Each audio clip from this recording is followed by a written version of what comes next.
Welcome to the Rational Optimist Podcast. Elon Musk officially has competition in space. We have to talk about this Blue Origin launch. Did you see it? Amazing. I mean, this is a rocket that's taller than the Statue of Liberty, around 320 feet tall. Jeff Bezos started the space company back in 2000. How crazy is that? I saw that. 25 years to get an orbital launch. Yeah, and I mean, so not only did Bezos launch this rocket, but then the next day, Elon follows up by catching the Starship Heavy booster again. So bull market in space. I know. Have you watched the video? Yeah, I watched the video. It was like I watched a couple of 4 seconds of the video. I was like, this thing isn't going to get off the ground. It was so slow, right? I know. There's like a countdown from 10 minutes instead of 10 seconds. But it's so inspiring. Like anyone who has not watched the video, watch it tonight instead of Netflix. I love seeing all the people who have been working on it for 25 years applauding and like they achieved something incredible. And it's just fascinating. Like, did you see all the water being sprayed around the base of the rocket when they launch? Amazing. I mean, I think I've heard from people that have gone down to Texas to see, or in Florida as well, space launches before, and they say it's just this religious moment where like people are crying and it's just this amazing thing. I want to get down to one of these. I have to get down to one of these. I think they're incredible. Me too. There's more and more. Maybe that's your next trip to the US. Yeah, you just have to look. You know what's so weird? It's kind of like, obviously going to space, this amazing thing. It's such huge news. And it's kind of like, there's nothing announced on the Monday. And then it's on the Tuesday. I was like, hey, we're doing it at 2 a.m. next morning. So it's like not, it's generally because of the FAA and stuff. I think it's not telegraphed the exact date. It's kind of like, we're going to give you this launch window to when you can do it. But yeah, we'll try and make it happen. Let's talk about Blue Origin a little bit. So their vision is millions of people living and working in space for the benefit of Earth. They're the first true legitimate competitor to SpaceX, right? Yeah, first legitimate. I'm going to show you a chart on the screen, actually. So first of all, you'll see on the left-hand side of the screen, the New Shepard. You remember Bezos went to space 3 years ago, and it was this tiny little capsule called New Shepard. The New Glenn rocket towers over that, and even towers over stuff like NASA's space shuttle back in the day. Not as big as Starship, but still very, very impressive. And it's bigger around, is my understanding, so it can carry a lot more stuff to space. It feels like, obviously, SpaceX reduced launch costs by, 98% over the past 30 years or so. And I feel like this is the real coming out moment of the private sector fully taking over space. And now you're going to have competition for launches and then whatever comes next. It's even more impressive that SpaceX reduced costs by 98% when they had no competition whatsoever. Imagine what's going to happen now that these two billionaires are going at each other, although they support each other, which is nice to see. Yeah, friendly competition. I think for me, this signals the replacing of the old guard. So you may remember, obviously, of course, NASA and governments had a total monopoly on space. I guess it was the US, it was Russia, it was this, battle of the superpowers. But then as part of that, America, handed contracts to Boeing and Lockheed Martin and the United Launch Alliance and all these places, and those companies have essentially totally failed in going to space and doing it for cheap and all that stuff. So for me, Blue Origin launches, SpaceX launches, this is the new breed now coming up, replacing the old guard, which is so great because you're just going to get a better service, you're going to get lower launch costs, and this is like a big deal. They tried to catch the booster on a barge in the ocean. That part failed. But they'll get it. They'll get up and try again, and they'll get it. I mean, just look at the iteration of SpaceX or anything over the years. It's almost like those failures are successes because you learn so much. So wasn't it the first 3 SpaceX launches of Starship? The rocket blew up. They lost. It basically, it kind of like wasn't a success as the media talked about it, but it was because, first of all, you have to get the thing off the ground. Okay, that's like stage 1, and then you have to get the thing into orbit, and you learn all these type of things. So just the power of iteration. Even if you go back and look at Starhopper, which was the precursor to Starship, it's kind of like you have to start somewhere. And That's the amazing thing about these companies, that they do iterate, versus NASA and the old line Boeings and stuff. They essentially used to take billions of dollars and try to build a product that was ready to go there and then. Whereas these companies are kind of like, hey, let's do 10 launches before we actually do like the first real launch. So, and of course you've seen costs come down. Last year was a record year for things launched in space. SpaceX alone launched more rockets last year than NASA launched in the 30-year history of the space shuttle, which is crazy. I tried to find how much money Jeff Bezos has invested in Blue Origin, and it's not available. The best number I could find was 2.5 billion as of 2017. So 3, 4, 5 billion, who knows? What do you think of the fact that two private billionaires are the ones pushing this forward? I think it just speaks to the power of capitalism, because you think about, hey, Bezos starts this amazing service, Amazon, or Elon goes with Tesla. And it's kind of like, first of all, they provide great products for the world, and then they can take their billions and funnel it into something that, it's like the cold start problem, right? It's like, how are you going to get this really expensive thing that doesn't work off the ground? It takes a billionaire. So I just think it speaks to, just the power of capitalism and why these things can really only happen in America. I mean, I don't know if Europe had a single space launch in 2024. I mean, just talking about Blue Origin, 25 years, several $1 billion, still no payoff. I don't even know if there's a payoff in sight. You're right. The private money that can just, like, it's his money. He can do what he wants with it. And I'm glad he's doing this. If it was government money, there'd be people, saying, well, we could be spending that on this, or we could be spending that on that. And frankly, they might be right. I don't know if it's really the government's place to be spending money trying to get to Mars, but I'm glad we have these two guys going at it. Yeah. I mean, pretty amazing. I remember economist William Nordhaus did a study, and it was people always complain about the rich and wealth inequality and all that stuff. And I guess, you can make an argument that it is a problem. He did a study, and he found the entrepreneurs that start a business or whatever, create a great product, they capture less than 2% of the overall value. So you just think about Jeff Bezos, obviously one of the richest people in the world, but he started Amazon, which is worth whatever, is over $2 trillion now. It's like $1.5 trillion anyway. Yeah. Right. So it's just all that, all the wealth and all the benefits, or 98% of them, go towards people like me and you or other people, which is again, just the power of capitalism is amazing.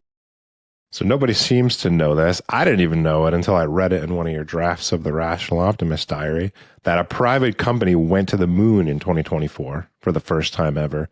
Intuitive Machines sent its Odysseus lander to the moon. Feels like that should have been in the news. Yeah, it was early in 2024, right? I mean, so there was that, and then NASA plans to use Starship to go to the moon this year, to go back to the moon, and then ahead of 2027, putting humans back on the moon with Starship, which is incredible. I think the big picture thing here is that we've kind of figured out launch, right? I mean, we've got it down to $1,500 per kilo, which was $30,000 per kilo 30 years ago. Next is the space economy. Next is manufacturing stuff in space and actually building businesses in space. So that company, the Intuitive Machines, right? That's what it was called? Yeah.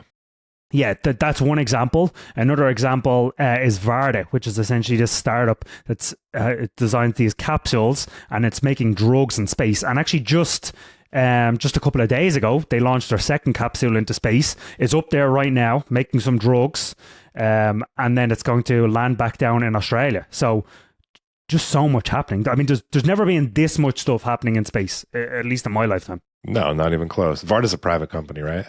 Right, exactly. Startup, yeah. Yeah, so just incredible. And then I don't think there's any better example of the innovation feast of innovation being physical innovation being back in the real world than this. Like, I mean, when NASA retired the space shuttle program in 2011, America had to beg Russia to go to space. We didn't have the ability to go to space anymore. And now it's the total opposite. It's America accounts for 90% plus of launches every year, and that'll only grow over time, I think. You love to see it. And this is the perfect example of your innovation feast thesis. This is a physical, so your thesis basically is that we've had incredible digital innovation over the last 50 years, but almost no physical innovation, nothing that transforms the physical world. Rockets are about as physical as it gets. And Blue Origin alone employs thousands of people at an average salary of $90,000 a year, I saw. And just, if your thesis plays out, extrapolate that across all sorts of physical industries like chip making and solar panel making and what have you.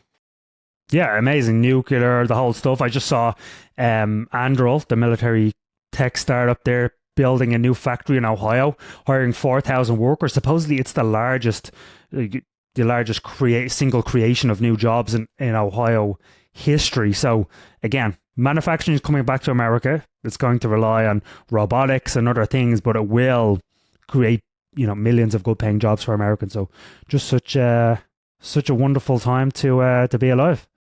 Last thing on this, as I was watching the launch, I was really struck by the stakes of the launch. You compare it to a digital company that's launching a new product, right? New app. Yeah, and it's like if it doesn't go well, people lose money, maybe people lose their jobs. It's not good, but it's not the end of the world. A rocket, it doesn't go well. There's no one aboard this rocket, but in the future, if it doesn't go well, people will die, and people who have been working on it for 10 years will, their work would have been a failure. So it's like, I don't know. There's just something about like the physical stakes of what was going on there that really stuck with me. I also think it's very important for people to inspire people and just this sense of national pride. Because again, when you launch an app or a new iPhone or whatever, it's kind of like, like you can actually argue whether it's good or bad for society versus this is just so inspiring. It puts it in your face that, oh my God, people have been working on this thing for 25 years and this is the culmination of all their work. And it is quite amazing when you think about it that we're launching rockets into space. And this is the worst it's ever going to be. And this is the most expensive it's ever going to be. So yeah, space bull market, the innovation feast is definitely here. If you want more on this, Jeff Bezos did an interview with Lex Friedman. It was a couple of years ago at this point, but it was a really good basics on what the company is trying to achieve, why he thinks it's so important to build basically a cheap transit line between the Earth and space, and just his vision for space. So Dan, last week you and I discussed Mark Zuckerberg and Meta doing a 180 on censorship. Then a couple of days later he goes on Joe Rogan, has a 3-hour discussion about censorship, about the government putting pressure on him to censor and what that looked like. We both watched it. What did you think of the interview? I thought it was very good.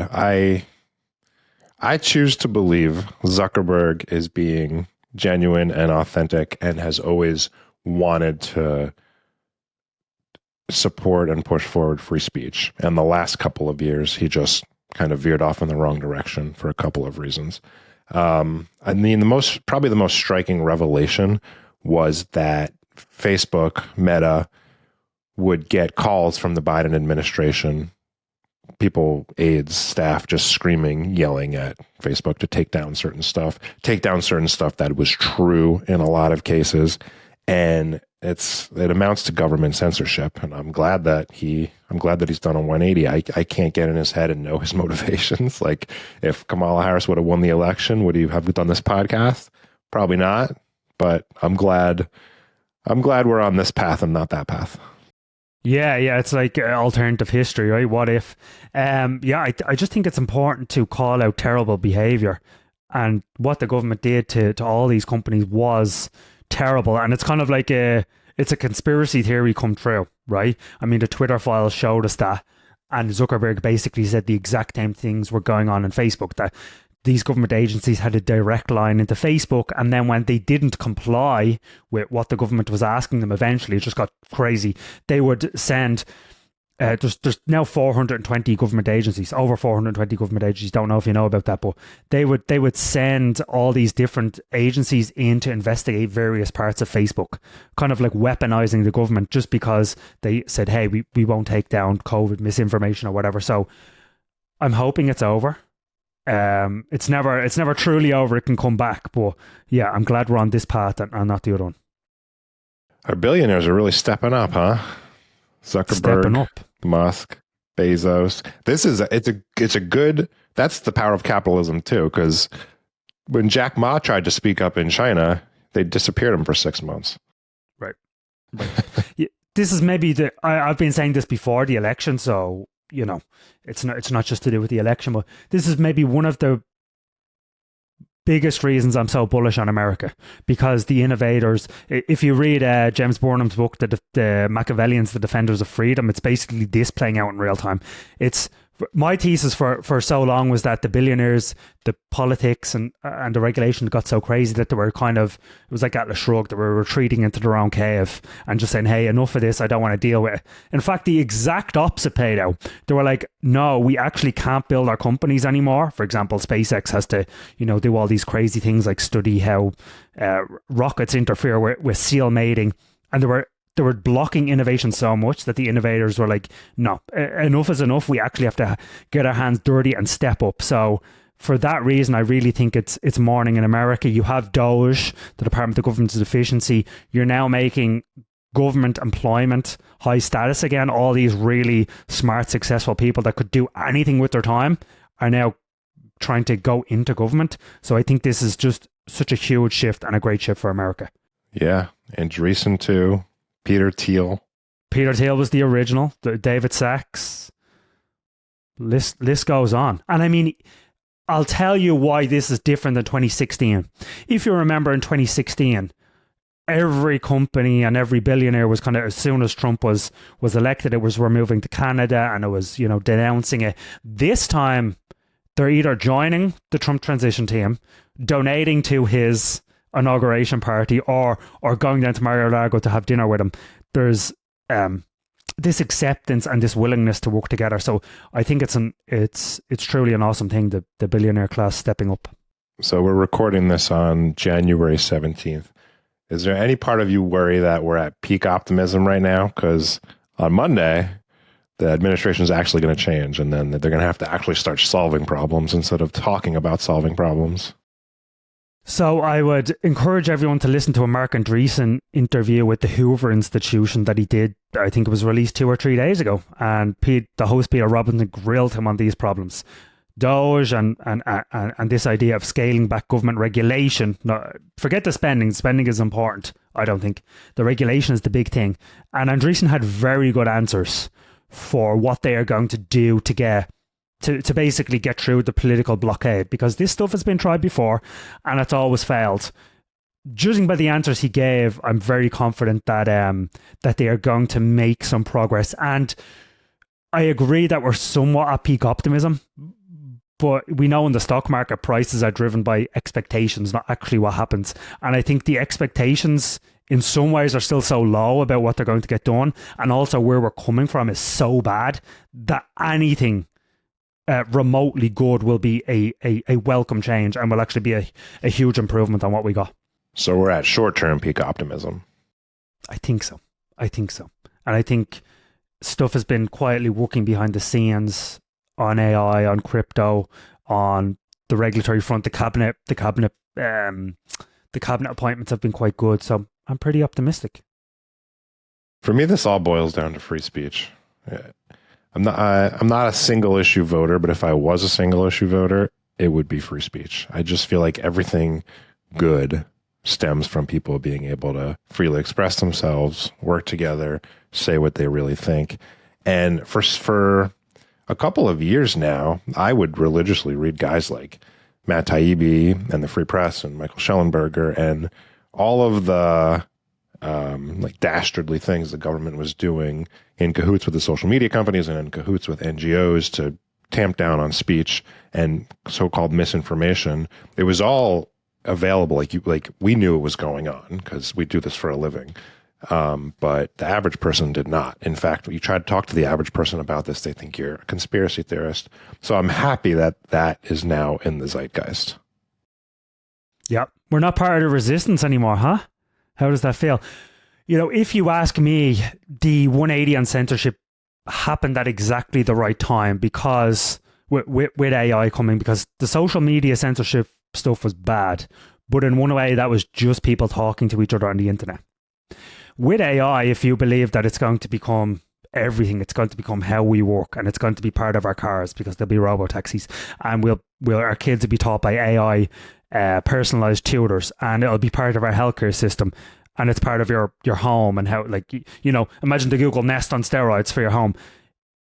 If the government censored AI and it became biased, which they were absolutely trying to do, if you listen to, if you know about what was going on, that would have been a complete disaster, because then they will be able to shut you off from all these services or just mess with you in ways that wasn't just limiting your ability to post on Facebook. So I think this happened in just the nick of time.